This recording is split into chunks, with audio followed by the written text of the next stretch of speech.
most august. I'll be august right now. Can you just say a little bit more about using a Tanakh versus teaching out of a Mikraot Gedolot, or like the typical thing that, why would you do that? Why is that important? As a child, as an individual, you give me a page full of words and information, and you tell me this part is the Chumash, this part is Unclose, this part is Mefarshim. I don't know what's happening. I'm bored already as is. You spend more than 5 seconds telling me this is somebody else in a different time period, you lost me. At Har Sinai, God gave us the Chumash only, for a reason. B'nai Yisrael able to accept this is the text, let me work with this. And as I get old and I grow on, you can give me your Tzotadaf, you can give me your Mefarshim, but give me a chance to grow with it, as I should grow my life with. I wanted to know, what's the lowest grade you think this program could start with? Could it start in elementary? We'd like to begin this in 6th grade, starting from middle division. It seems like some of this for lower than that may be a little bit too much, but I think from 6th grade middle division we have been implementing this to some extent in middle division over the past couple of years, not to this full extent, but we see that our students are able to think critically and be able to handle and understand and appreciate these different structure and background and all these different elements. Can I disagree with him publicly? Is that okay? Great. Yes, he's right. Middle division is the right age, but we have seen this through our own children where we teach them at home that they can't handle at younger age, and therefore, Bereshit shouldn't be skipped the first 8 prakim. They can learn Bereshit the first prakim, so we do feel that even a young child in a right environment can be given a Tanakh, maybe not circle and open quotes, but they can learn that way. I also wanted to ask you, is there some way to measure the connection that the students end up feeling to the Tanakh, or to the particular part that they're learning? If you want, I'm going to jump in if you want. I apologize for the question. Not at all. We love the question. Short term and long term. Short term, we know because when they submit their questions, when they think through, when they give us their Google Docs and let us know what they're thinking about the parak, we can actually see how well they internalize information. But better than that, in an average lunchroom on a trip we go somewhere, we've done this many a times, we just walk around the lunchroom and we ask a person, what are you eating? And he tells me, I'm eating something from the Adama.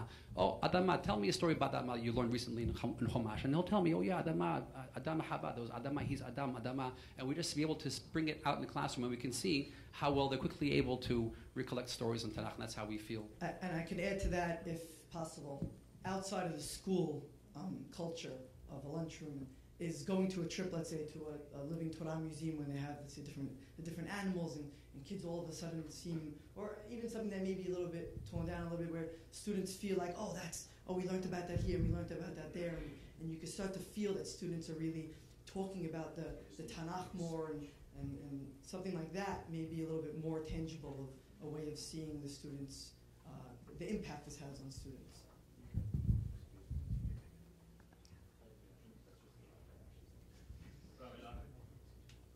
The title of this gathering is Jewish Innovation Retreat.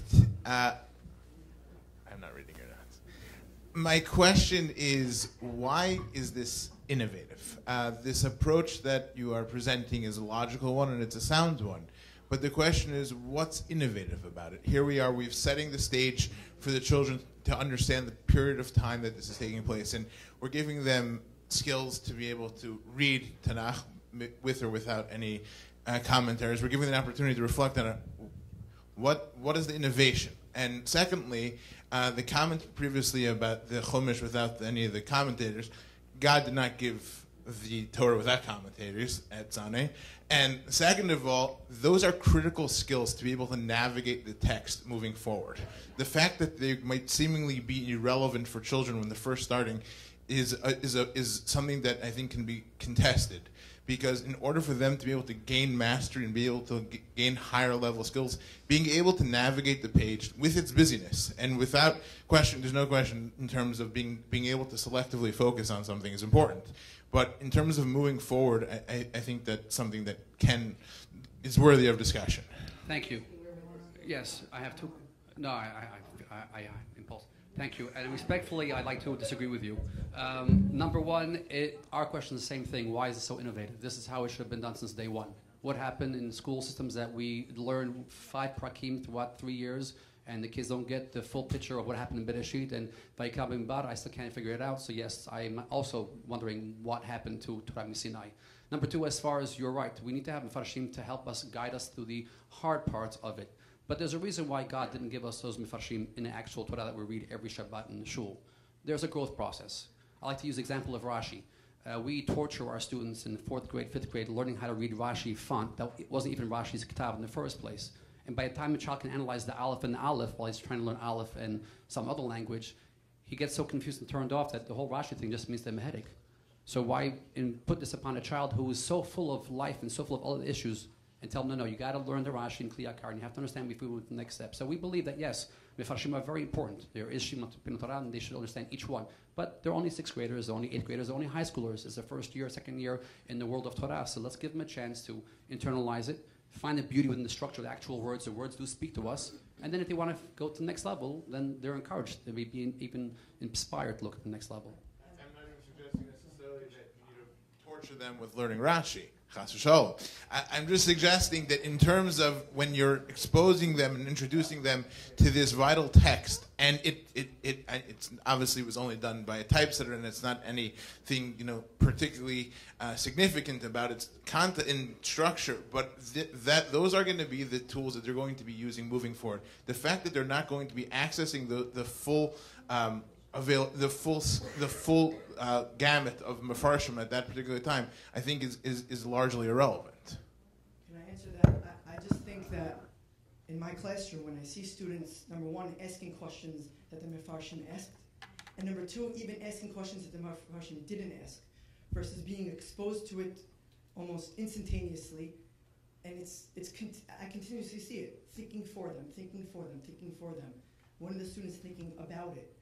And it's constantly there that it's thinking for them versus them thinking about it. And how many questions are then allowed that are outside of what the Mefarshim asks? So I just think that's. When do you recommend they get those skills? As soon as they're able to speak and understand what they're reading. The skills of basic pshat? The skills of the Mefarshim. Mefarshim, yeah. Well, every child grows according to their ability. And if you feel a child is inspired to know more questions, we can easily guide them to a Rashi and to a Faresh. They may be inspired. We feel that the child should, at their own level, be able to grow with it. And if they feel that they're ready for the next question, be able to understand it in a deeper level, then we have access to any Mefaresh that we want and be able to guide them through their own personal growth. But for simplicity, we do begin Rashi already in the 6th and 7th grade on a limited basis. Okay, I want to sort of build on a question that was asked before. Just two nice things I think are.